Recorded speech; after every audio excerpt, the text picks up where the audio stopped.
gonna have to rock with it. Turn my phone on real quick. Let's see, there we go. What's going on, y'all? This is Raeshad from RashadBeats.com. Welcome back to another video. And today we are going to talk about more music-related things. The topic that I have for today is exclusive rights for artists, and should an artist always buy an exclusive right? Should artists always buy exclusive rights for their beats? Now, when we talk about exclusive rights, we're talking about the full rights of a certain beat, the stems, the track outs, whatever you want to call them, publishing with the beat, how publishing is going to be handled, how most of these beats and most of these producers who have contracts for these beats don't even read their contracts. So initially they'll sell the master, like the complete master of the beat, and not give it, not give them room enough to actually have the beat for themselves, as ownership, and they fuck themselves over in the long run. So when we're talking about exclusives, we're talking about beats that artists consider are crazy fire, that they feel like they have to buy the full beat in order to bring out the best of the track that they wrote to with said beat. So should an artist always buy exclusive rights? As a producer who loves seeing exclusive sales, you know what I'm saying? I love seeing, those sales when people buy exclusive rights from me or whatever. Just like any producer online would. I love when they feel that they have what it takes to bring out the potential of the beat and bring out, something bigger, that's bigger than them and bigger than me. They potentially can make the song with the beat a hit. So I personally love that feeling, especially, when they, they don't hesitate, they just grab it. But should an artist always buy one? I personally don't think so. The reason why I say this, before my producers start to trash me in the comments, not every song is going to be a hit, and I feel like if you don't have a budget alongside the money for the exclusive rights of the beat, in which you can back up the marketing, you can back up the promotion, you can really make sure that you really get it out there. If you don't have that core element of your marketing, you're potentially wasting your money. And for my artists who love leasing all the time and stuff, like, the only problem that you'll face, you might hear somebody else with the same beat, and then you might want to come back and run to it and get to the exclusive rights, and then you might find out it's sold, or whatever the case may be. Exclusive rights, I feel like, in order for you to really bring out something that you feel can really make a mark with your brand and a mark with your music, the beat can, the beat is gonna bring that to life. If you feel it's gonna really bring that to life, I say buy it. But do not buy it if you don't have the marketing to sustain that, because at the end of the day, just buying a beat is not gonna make you hot. Just buying a beat, recording to it, and dropping it is not gonna make you hot. You're better off just buying a lease, just to see how it does. Then you can go for an exclusive, and you can buy the full beat outright. But now, this also goes on hand in hand with my producers who don't really understand contracts, so to speak, like that. And I'm not a contract guru. I just know how to read contracts, and I understand how publishing works and a little bit of such and such. But there's still so much that I need to learn on the basis of how publishing works and blah blah blah, because I haven't had any super real experiences where such and such, where split sheets is being corrected, and well, not yet. I have something in the works, but that's a whole different story. But either way, you gotta understand, like, my producers out there, man, read your contracts, understand what you're getting yourself into, understand what you're selling. You don't want to give away your ownership. You still want to own rights of the beat.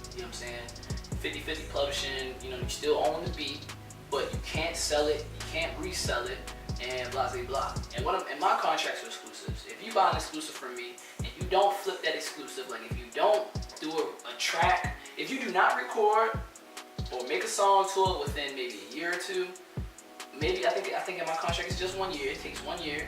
Then the contract expires, and you pretty much was it a year or 2 years? Anyway, contract expires. The beat goes back up on the store. You lost pretty much your exclusive license. You lost your exclusive rights because you wasted a beat. You didn't put it out. You just bought it just to sit on it. You know what I mean? And there's a lot of different contracts and different variations of it that can ensure that an artist can be safe with an exclusive, or he may have to work fast and he may have to really put in work with the exclusive. But really the whole point of this video is, no, I feel like every artist should not jump straight into exclusives. Unless they have the money for it, by all means, I'm not telling you to do with your money. Just if you got the money for it, go ahead, buy exclusives, you know what I'm saying?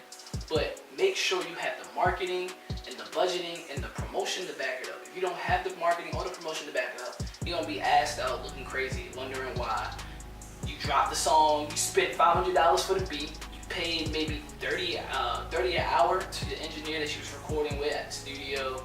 You paid $30 an hour, you paid maybe $400, $500 for the video. You got all this shit going, but you just drop it. You don't really have no plan with it. You get 100 views and 5 likes, and then a week and 2 later you get 10 likes and maybe 300 more views, and it just stops right there, and that's it. That's what you want to avoid as an artist. You don't want to just, you know what I'm saying, because if you do that, it's a lot of money wasted, and fuck the money, it's a lot of time wasted. You spent so much time trying to perfect the track, trying to make sure that the vocals are crisp, the video's gonna be dope, you had a lot of good shit going on for the video, you had a lot of good things set up, but because of your lack of creativity on your marketing side or your promotion side, you just dropped it out there, you only gonna get a certain amount of views and a certain amount of likes. What I'm saying is every artist needs to work their way up, you know what I'm saying? If you need to buy the lease first, I feel like it's different situations, because maybe the beat is being leased left and right, and you as an artist know that this beat is hot, and you know that the producer's selling the lease left and right, but you want it just so, you just don't want to even deal with that, you want to just go ahead and buy exclusive rights, then yeah, do so, you know what I'm saying? Because there you go, you have the beat for now, you have the beat completely to yourself, you can't sell it, you can't resell it, and you know, it's just all yours. However, it just won't make sense if you not only sit on it, because it's smart to sit on exclusive beats, but like I said, every contract is different. Like my contract, you can't sit on my beat because that's money. It's intellectual property. I already have it in my contract that if you don't record and within 12 months prior to